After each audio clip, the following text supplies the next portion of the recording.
Zelensky ने की phone पर बात, पीएम मोदी रुकवा देंगे जंग। ट्रंप की अकड़ को चुनौती देने जा रहा एससीओ समिट। कौन था सिनवार इजरायली हमलों में हुई मौत? 7 कारणों की वजह से ट्रंप ने बिगाड़े भारत से रिश्ते। जिनपिंग से मुलाकात में क्या क्या बोले पीएम मोदी। नमस्कार, मेरा नाम है शालिनी और आप देख रहे हैं द न्यूज़ 15। चीन के तिएनजिन शहर में एससीओ समिट से पहले प्रधानमंत्री नरेंद्र मोदी और यूक्रेन के राष्ट्रपति जेलेंस्की के बीच फोन पर बातचीत हुई है। दोनों ही शीर्ष नेताओं के बीच ये बातचीत रूस यूक्रेन संघर्ष को लेकर हुई है। जेलेंस्की की ओर से प्रधानमंत्री नरेंद्र मोदी को फोन कॉल किया गया। इस दौरान जेलेंस्की ने प्रधानमंत्री मोदी को यूक्रेन से जुड़े हालिया घटनाक्रमों की जानकारी दी। वहीं मोदी ने यूक्रेनी राष्ट्रपति को शांति बहाली के हर प्रयास में भारत की समर्थन की बात कही। प्रधानमंत्री मोदी और जेलेंस्की के बीच संघर्ष को लेकर हुई फोन पर बातचीत बेहद अहम है, क्योंकि एससीओ शिखर सम्मेलन में प्रधानमंत्री नरेंद्र मोदी और रूस के राष्ट्रपति व्लादिमीर पुतिन की मुलाकात होनी है। ऐसे में जेलेंस्की को उम्मीद है कि पीएम मोदी इस दौरान रूस यूक्रेन जंग के खत्म कराने में बड़ी पहल कर सकते हैं। अमेरिकी राष्ट्रपति डोनाल्ड ट्रंप ने रूस यूक्रेन युद्ध को रोकने के लिए कई बार अपनी मंशा जाहिर की। इस दिशा में कदम भी उठाए हैं, लेकिन उनके प्रयास का परिणाम अभी तक नहीं निकला है। हाल ही में ट्रंप ने रूसी राष्ट्रपति व्लादिमीर पुतिन और यूक्रेनी राष्ट्रपति जेलेंस्की के साथ अलग अलग बातचीत की थी। 15 अगस्त को अलास्का के एंकरेज में पुतिन के साथ उनकी ऐतिहासिक मुलाकात हुई, जो 80 सालों में किसी रूसी नेता की अलास्का की पहली यात्रा थी। इस दौरान युद्ध विराम पर चर्चा हुई, लेकिन कोई ठोस समझौता नहीं हो सका। वहीं चीन के तियानजिन में शंघाई सहयोग संगठन का 25वां सम्मेलन आज शुरू हो रहा है। ये बैठक अमेरिकी राष्ट्रपति डोनाल्ड ट्रंप के टैरिफ और आर्थिक दबाव के खिलाफ रणनीति बयान के लिए अहम है। भारत, चीन और रूस मिलकर ट्रंप की एकाधिकार नीति को चुनौती दे सकते हैं। प्रधानमंत्री नरेंद्र मोदी जापान यात्रा के बाद शनिवार को चीन पहुंचे, जहां वे रूस के राष्ट्रपति व्लादिमीर पुतिन और चीन के राष्ट्रपति शी जिनपिंग के साथ चर्चा करेंगे।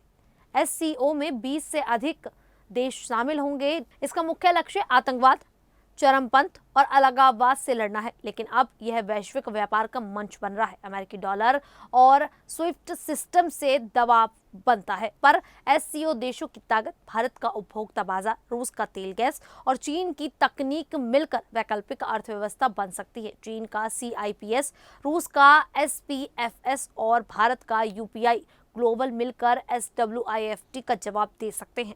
इससे एससीओ देशों को डॉलर की जरूरत कम होगी। ये समिट ट्रंप के टैरिफ को बेअसर कर ग्लोबल साउथ को मजबूत करेगा। तो वहीं इजरायल और हमास के बीच तनाव में बड़ा मोड़ आया है।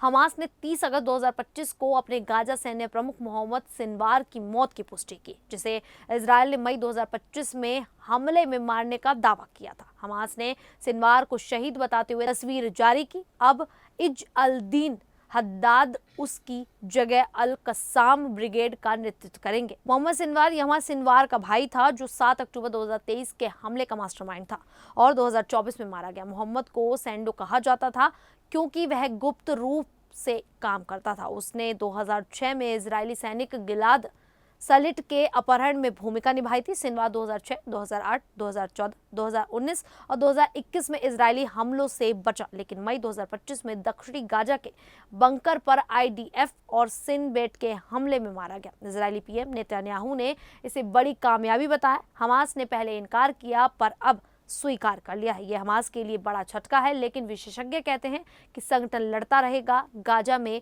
54,000 से ज्यादा मौतें हो चुकी हैं। तो वहीं अमेरिकी राष्ट्रपति डोनाल्ड ट्रंप और भारत के बीच संबंधों में हाल ही में तनाव बढ़ा है। पहले कार्यकाल में ट्रंप और प्रधानमंत्री नरेंद्र मोदी के बीच अच्छे रिश्ते थे। 2019 में टेक्सास में हाउडी मोदी और 2020 में गुजरात में नमस्ते ट्रंप जैसे आयोजनों में दोनों नेताओं ने गर्मजोशी दिखाई, लेकिन ट्रंप के दूसरे कार्यकाल में चीजें बिगड़ गई।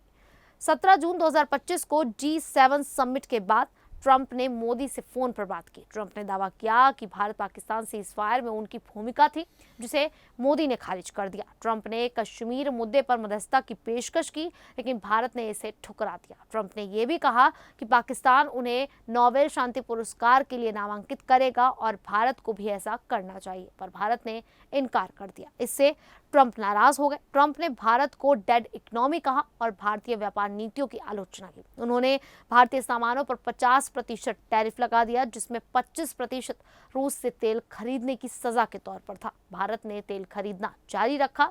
इसे राष्ट्रीय हित बताया। अमेरिका भारत से अपने डेयरी और कृषि उत्पादों के लिए बाजार खोलने का दबाव बना रहा है, लेकिन भारत ने किसानों के हित में इसे खारिज कर दिया। नतीजतन अगस्त 2025 में होने वाली व्यापार वार्ता रद्द हो गई। तो वहीं 7 साल बाद प्रधानमंत्री नरेंद्र मोदी ने रविवार को चीन के तियानजिन में चीनी राष्ट्रपति शी जिनपिंग के साथ द्विपक्षीय वार्ता की।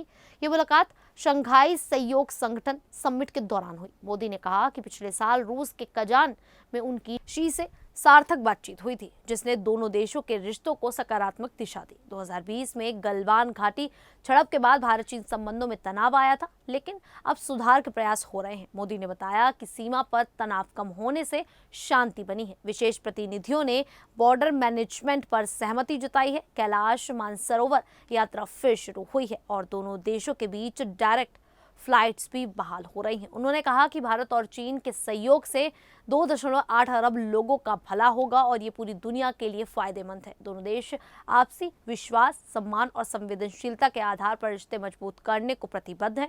इस यात्रा से पहले चीनी विदेश मंत्री वांग यी ने भारत का दौरा किया था, जहां उन्होंने विदेश मंत्री एस जयशंकर और राष्ट्रीय सुरक्षा सलाहकार अजीत डोभाल से मुलाकात की थी। अमेरिकी राष्ट्रपति डोनाल्ड ट्रंप ने भारत पर 50%, चीन पर 30% और अन्य एससीओ देशों पर भारी टैरिफ लगाए हैं। माना जा रहा है कि एससीओ समिट में टैरिफ पर भी चर्चा हो सकती है। खैर, अब इस पूरे मामले को लेकर आप लोगों की क्या राय है, आप हमें कमेंट करके जरूर बताइएगा। अभी के लिए इतना ही, फिर हाजिर होंगे ऐसी ही देश और दुनिया से जुड़ी बड़ी खबरों के साथ। तब तक के लिए देखते रहिए द न्यूज़ 15।